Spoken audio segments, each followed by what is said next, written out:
Hi guys! So for my January doll, I knew that I wanted to use this pattern that I got from DJ Requiem over on Etsy. I'll put the link for the pattern in the description. Most of my patterns are actually from DJ Requiem. I find them really easy to follow and they're very much my style. Here I'm going through my binder of patterns. This is a really easy way to keep patterns, by the way. I keep each set in a little pouch and mark them with my cat stickers. I might need to come up with an index at some point, but for right now I don't have too many patterns. I'm using the qi-lolita pattern this time, though I'm changing it up a little by using the curved neckline and adding the jacket on in a second color on top, as well as using two front pieces for the top dress rather than a front and back piece. If you're going to try and replicate this dress or want to make the qi-lolita dress as it is, and you get the pattern, you'll know exactly what I'm talking about as soon as you look through the pattern pieces. I'm thinking that red and black will go together nicely for this outfit. Although I did go back and forth on this a lot, I went through a pretty heavy goth phase in middle school and my favorite colors for a really long time were black and red, so the combination brings to mind a lot of angst and like mid-2000s emo vibes, but that's not the color's fault, so let's push past that.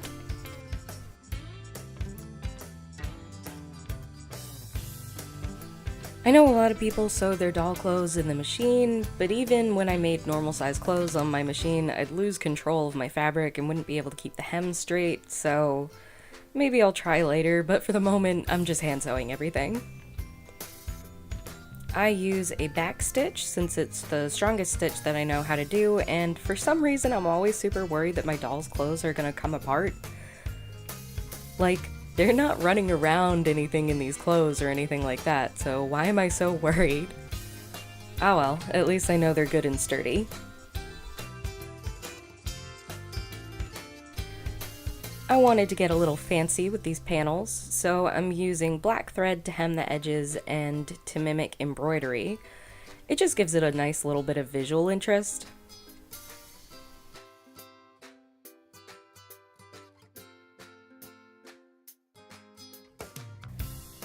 So some snaps on the back, and the top dress is finished. On to the poofy skirt. A key staple of Lolita fashion is waves and waves of ruffles, so I'm adding about 3 times the ruffles to DJ Requiem's pattern. I usually don't feel like getting off my bed to go and grab the iron, so I often iron my fabric, and that's iron with huge air quote marks, by the way. I usually iron my fabric with a hair straightener on a medium setting. So far it works just fine, and it's a lot smaller than a traditional iron, so I feel more in control. To make ruffles, simply run a long, loose stitch along the length of your fabric, grab one end, and then pull. Then I pin them down to the skirt and get to sewing. A quick note about the fabric you use. I keep picking up fat quarters from Joann Fabrics, mostly because of the price, and I like the idea of having a small piece of fabric rather than getting a whole yard or even a quarter of a yard. And those work great for certain things like skirts and blazers, things that need to look a little bit stiff or like the fabric is thicker. But this is not the best choice for a soft, ruffly skirt. I still like how it came out, but when I make this pattern again, I'll be opting for a fabric that drapes a little better. Unfortunately, I'm not super familiar with this pattern, and I never read the directions, so I sewed the top set of ruffles on first, the middle on second, and so on. That's a silly mistake since it makes the sewing way harder. I should have done it the other way around with the third ruffles coming on first, and so on. But it came out fine in the end, I just made more work for myself. The dress looked a little plain, so I decided to jazz it up with some embroidery. A lot of qi-lolita dresses have what looks like a clasp or a tie up along the chest, and some sort of design down at the bottom, so that's the look that I'm gonna go for. I'm a 100% noob at embroidery, as in I've never done it before this video, so I'm sort of just making this up as I go along. To map out where I want the lines to go, I'm just laying down some long wide stitches. Then I come back in and sew dozens of tiny circles around that line. doing my very best to keep the stitches even and straight. I make one long vertical line up the middle of the chest, and then I make 3 smaller horizontal lines that are supposed to be the clasp.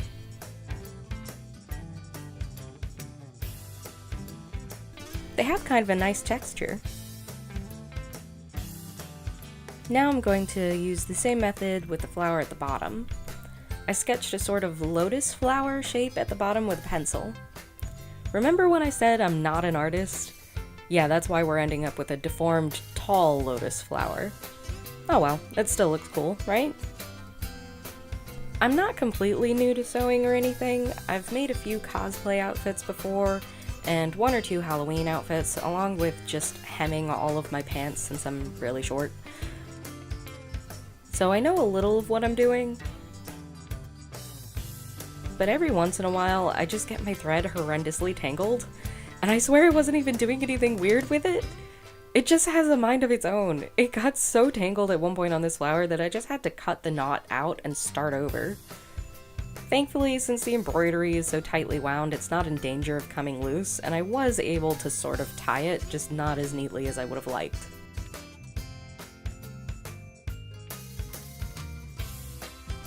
Lastly are the shoes. So I use Watercolor's method. I'll link her video down in the description box, and she makes much better shoes than I do, obviously, so I really recommend giving her a watch if you haven't already, and of course if you actually want to know what you're doing. So basically you wrap the doll's feet in tinfoil, mix up a glue water solution, and take 1-ply toilet paper in little strips and wrap them all around her feet till you have a nice little cast.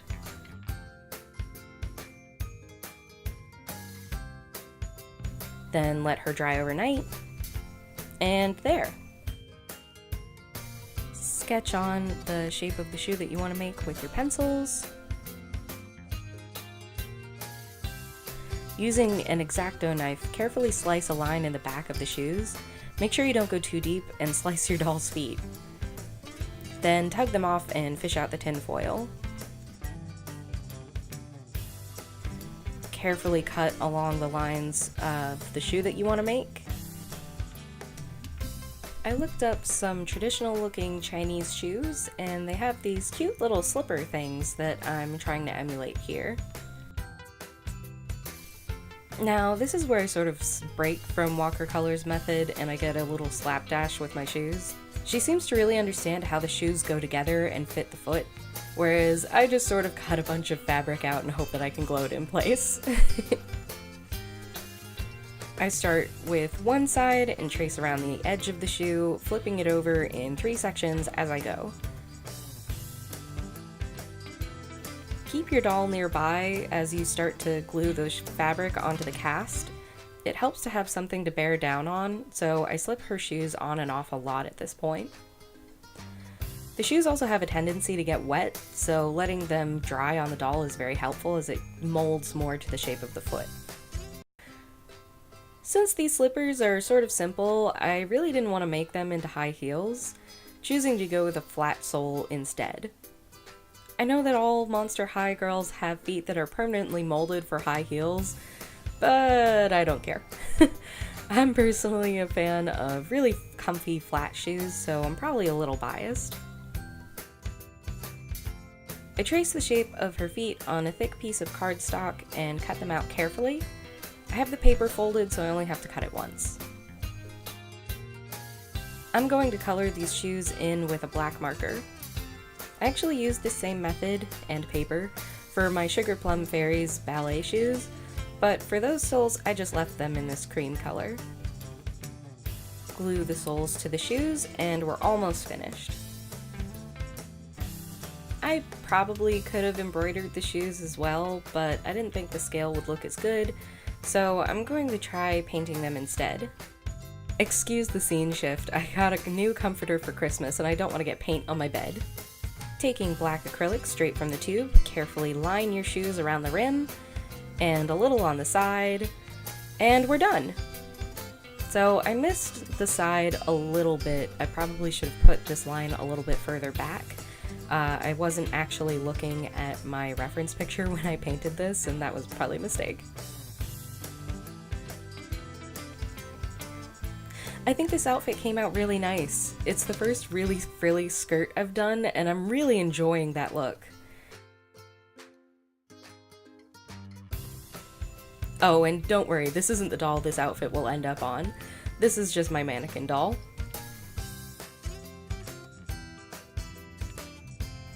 Thank you so much for watching this video. Don't forget to hit the like button, and of course subscribe if you haven't already. You can follow me on Instagram for behind the scenes stuff and sneak peeks. I put out a new video every other Thursday, and next Thursday's video will be the doll to whom this outfit belongs. I'll see you then, and bye for now!